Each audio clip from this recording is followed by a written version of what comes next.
Hi guys, it's Emily from Novel Novels and welcome to today's video. This is my books to buddy read in December and January.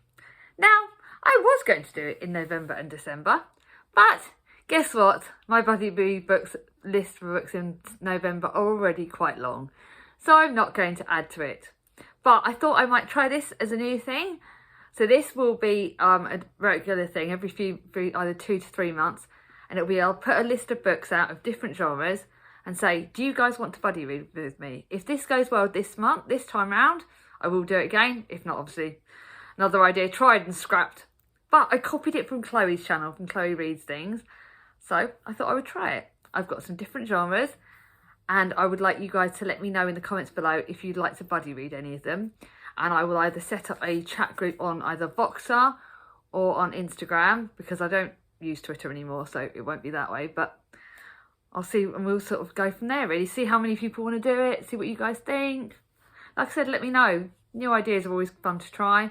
And right now I need things to make me smile, because with this COVID stuff going downhill again, I'm getting a bit anxious. So I need you guys to boost me up again before I go down again. But anyway, back up. Let's show you the books. I'm going to start off with a couple of thrillers and then go for the different genres. Now, I was going to do non-fiction, but I'm trying to find books for non-fiction to read. I thought that would be harder because so many of them are not around. So the first one is Girl on the Train by Paula Hawkins. Now, I know that this book has been around BookTube for a very long time. I'm very, very late in the game, but I want to read it. And it's one I think that would be better if I read with some other people. So Rachel catches the same commuter train every morning. She knows it will wait at the same signal each time, overlooking a few row of back gardens. She's even started to feel that she knows the people who see in the houses. Their lives, as she sees, is perfect. If only Rachel could be that happy. Then something she sees is shocking, and one movement changes everything. Now Rachel has a chance to be part of the lives that she's only watched from afar, and she realises she's more than just a girl on the train. So, what do you guys think? Do any of you want to buddy read this with me? Will any of you guys give me the boost to get this done and get this out there? If I get more than one person, it will get read. If it doesn't, it will have to be put off for a little bit longer. Now, the next one is a thriller that has everywhere. Last year, everyone read it. It was one that I was wanting to read. Then my lovely friend from Bookstagram, the lovely Aunt Holly, sent it to me because I said I wanted a copy of it, and that's Sleep by C.L. Taylor. This is a thriller that everyone has raved about. My lovely friend Nicole from Beautiful Chaos of Books, she raved about it last year. A lot of people raved about it, and it's one that I'm absolutely petrified about. So that's why I thought if I read a book that I'm petrified about with you guys, it will help me and it will stop me.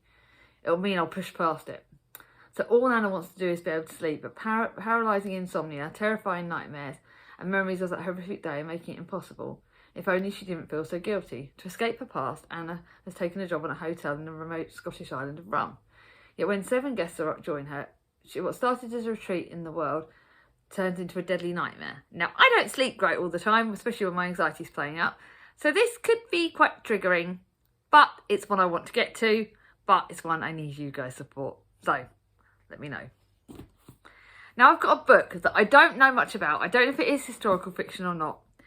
It's a fiction book. It's Elizabeth Gilbert's The Signature of All Things. I have had this on my shelf for quite a while. I read Eat, Pray, Love and I liked it. I read another one of her books and didn't, Committed. This is a fiction book. From the moment Elma Whittaker steps into her world, everything about life intrigues her. Instilled with an unquenchable sense of wonder by her father, a botanical explorer and richest man in the New World. Alma is raised in a house of luxury and curiosity. It's not long before she becomes a gifted botanist in her own right. So it's 19th century. Obviously, it's historical fiction around London, Peru, to Philadelphia, Tahiti and beyond. So, it's historical fiction. It's chunky. It's a very big book. It's one of my biggest books. It's over 570 pages. So, am I crazy for picking this? Are you guys going to like it? Let me know. Or do I just get off my shelf? Now, the next one has had controversy jumped all over it, all over Bookstagram.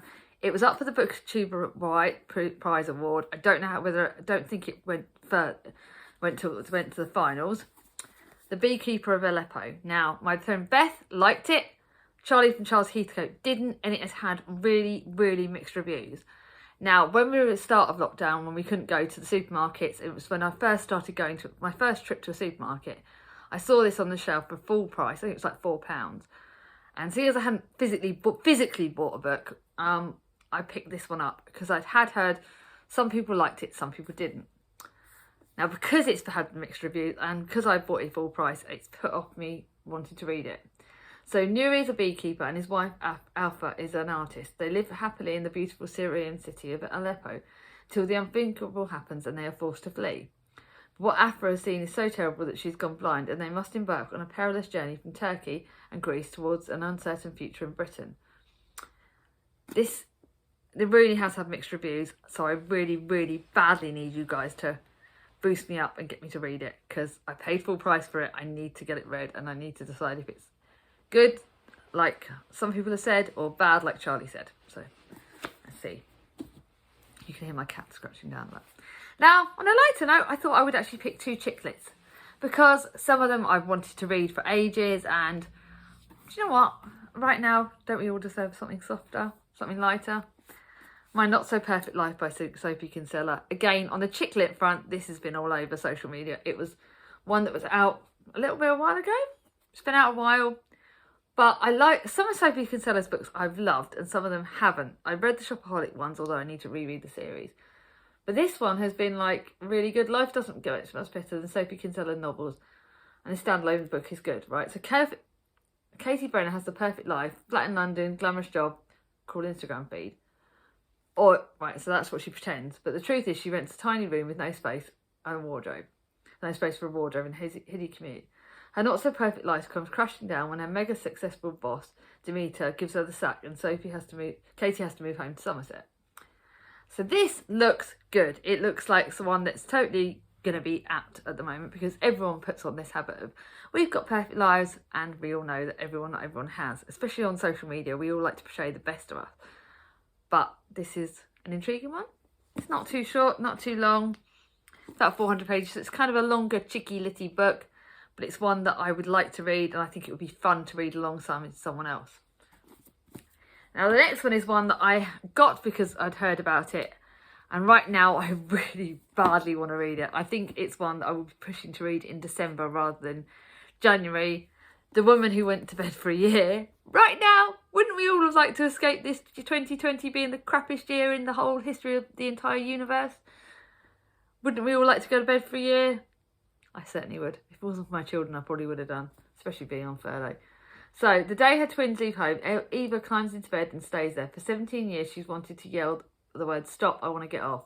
Finally, this is her chance. Her husband, Brian, is an astronomer, having an unsatisfactory upset. She has an affair. He's upset. Who will cook his dinner? Eva complains that he's attention-seeking, but the word of Eva's defiance spreads. Legions of fans, believing that she is protesting, gather in the street around her, while her friend Alexander, the white van man, brings tea, toast, and unexpected sympathy. And from his old comforting place, Eva begins to see herself in the world differently.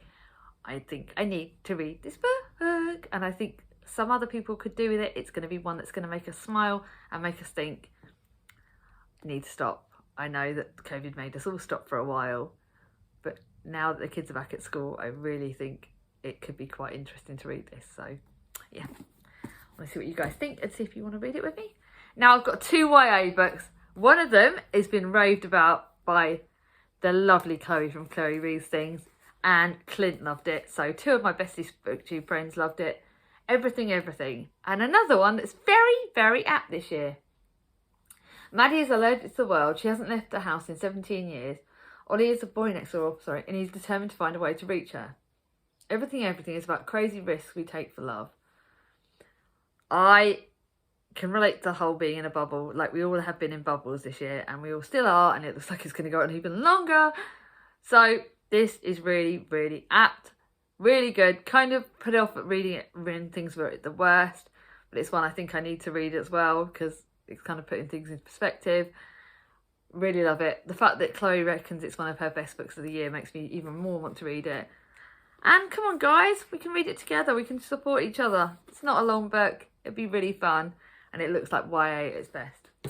So let me know. Now the next one is another one that Clint has raved about. But the reason why I don't think he picked it, Red, White and Royal Blue, is because it's had, the people in America have loved it, but people in the UK haven't as much. My sister Charlie said, pick it so she can borrow it off me. I got sent this by the lovely Carrie Ann from Women's Versus Books. She sent me my own copy of it.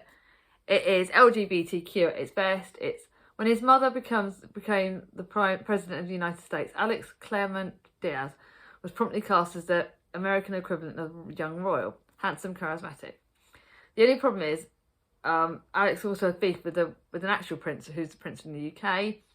When the tabloids get hold of a photo involving Alex Henry, who's the UK prince, altercation, the relations turn bad. And it's to do with that. LGBTQ+, it looks interesting. It looks like a bit of a gay romance, which I've not read before, not read for a long time. So I will, like I said to you, I'm trying to push myself and read other books. It's a beautiful book. Clint loved it. Will I love it?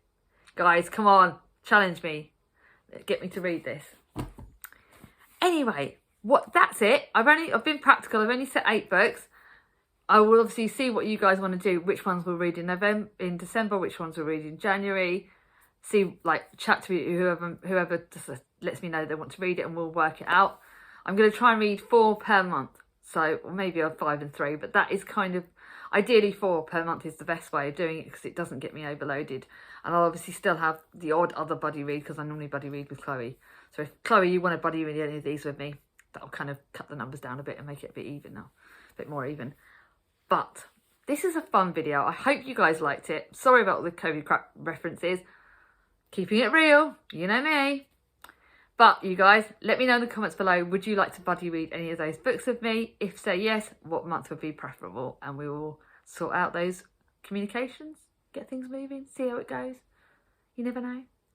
Anyway, guys, if you like this video, give it a thumbs up. If you're new to my channel and not subscribed yet, ring on my ding-a-ling. And I'll see you all soon. Bye-bye.